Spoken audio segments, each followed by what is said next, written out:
Halo Sobat Sejarah, selamat datang kembali di channel kita. Pernahkah kalian bertanya, di antara deretan pahlawan nasional Indonesia, siapa saja serikandi-serikandi hebat yang tak kenal takut melawan penjajah?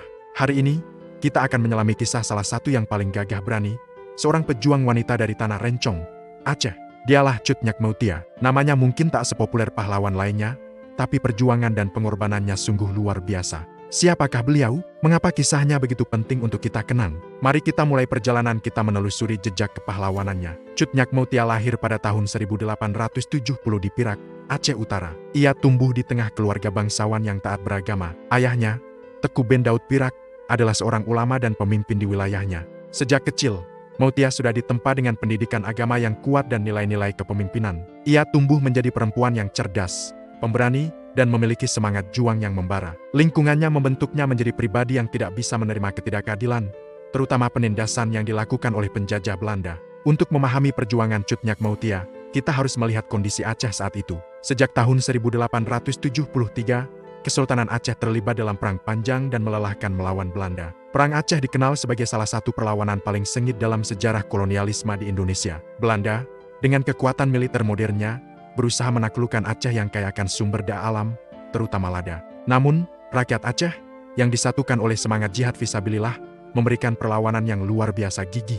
Para ulama, ule balang atau kaum bangsawan, dan seluruh lapisan masyarakat bersatu padu. Inilah panggung sejarah tempat Cut Nyak Meutia akan menorehkan namanya dengan tinta emas. Perjuangan Cut Nyak Meutia di medan perang dimulai bersama suami pertamanya, Teku Syamsarif, yang juga dikenal sebagai Teku Cik Tunong. Mereka memimpin pasukan di daerah Pasai dan sekitarnya. Namun, di tengah jalan, Teku Cik Tunong mulai goyah.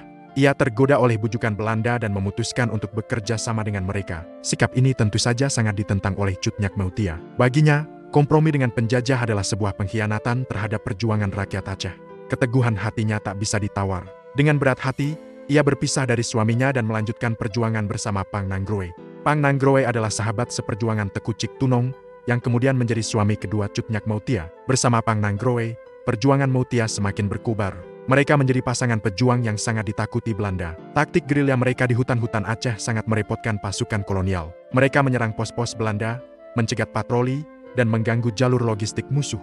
Cut Nyak Meutia tidak hanya mendampingi suaminya, ia ikut bertempur di garis depan, memegang rencong dan memimpin pasukannya dengan gagah berani. Ia adalah seorang ahli strategi yang ulung dan motivator yang andal bagi para pejuangnya. Keberaniannya menjadi inspirasi bagi banyak orang untuk terus melawan. Pada tahun 1905, dalam sebuah pertempuran sengit di Payacicem, Pang Nanggroe gugur sebagai syuhada. Sebelum menghembuskan napas terakhir, ia berwasiat kepada sahabatnya, Teku Cik Dipaya, untuk menikahi Cut Nyak Meutia dan merawat putra mereka, Raja Sabil, yang saat itu masih kecil. Cut Nyak Meutia, meskipun dilanda duka yang mendalam, tidak menyerah. Ia bangkit dan melanjutkan perjuangan, kini bersama suami ketiganya, Teku Cik Dipaya. Ia mengambil alih komando pasukan peninggalan Pang Nanggroe dan terus memimpin perlawanan. Selama bertahun-tahun, Cut Nyak Meutia dan pasukannya terus bergerilya, berpindah dari satu hutan ke hutan lain.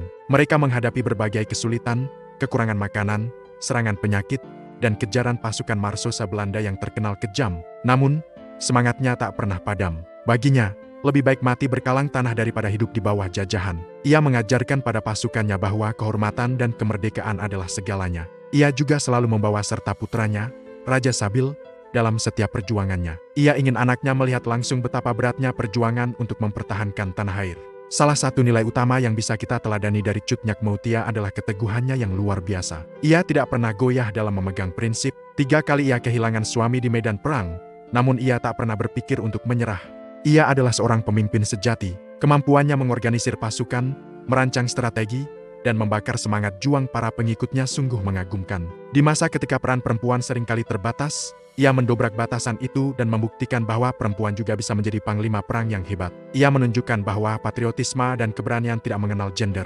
Puncak perjuangan Cut Nyak Meutia terjadi pada 24 Oktober tahun 1910. Pasukannya terkepung oleh pasukan Belanda di Alu Kuryeng. Dalam pertempuran yang tidak seimbang itu, Teku Cik Dipaya gugur terlebih dahulu. Cut Nyak Meutia, yang tersisa bersama beberapa pejuang, menolak untuk menyerah.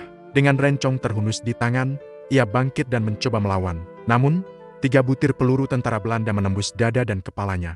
Ia gugur seketika, memeluk rencongnya sebagai seorang syahidah. Sebelum jatuh, ia sempat berpesan kepada pasukannya untuk terus berjuang. Ia wafat sebagai pahlawan sejati, mempertahankan kehormatan bangsanya hingga tetes darah terakhir. Meskipun Cut Nyak Meutia telah gugur, semangatnya tidak pernah mati. Kisahnya menjadi warisan abadi bagi generasi Indonesia. Ia adalah simbol dari kekuatan, keteguhan, dan pengorbanan seorang perempuan dalam memperjuangkan kemerdekaan. Pemerintah Republik Indonesia, pada tahun 1964, menganugerahinya gelar pahlawan nasional. Namanya diabadikan di banyak tempat, mulai dari nama jalan, gedung, hingga diabadikan dalam mata uang rupiah.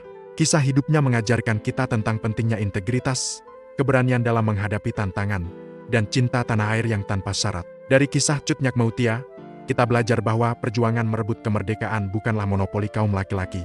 Para perempuan Indonesia juga memiliki andil yang sangat besar. Mereka adalah ibu yang melahirkan generasi pejuang, sekaligus pejuang itu sendiri. Di era modern ini, semangat Cut Nyak Meutia masih sangat relevan. Semangat untuk tidak menyerah pada keadaan, berani menyuarakan kebenaran, dan berkontribusi untuk kemajuan bangsa. Mari kita terus mengenang dan meneladani perjuangan Cut Nyak Meutia, sang mutiara dari tanah Rencong. Terima kasih sudah menonton video ini sampai selesai. Semoga kisah Cut Nyak Meutia bisa menginspirasi kita semua untuk menjadi pribadi yang lebih baik dan lebih mencintai Indonesia. Jangan lupa untuk like, komen, dan subscribe agar kita bisa terus belajar bersama tentang pahlawan-pahlawan hebat lainnya. Sampai jumpa di video berikutnya.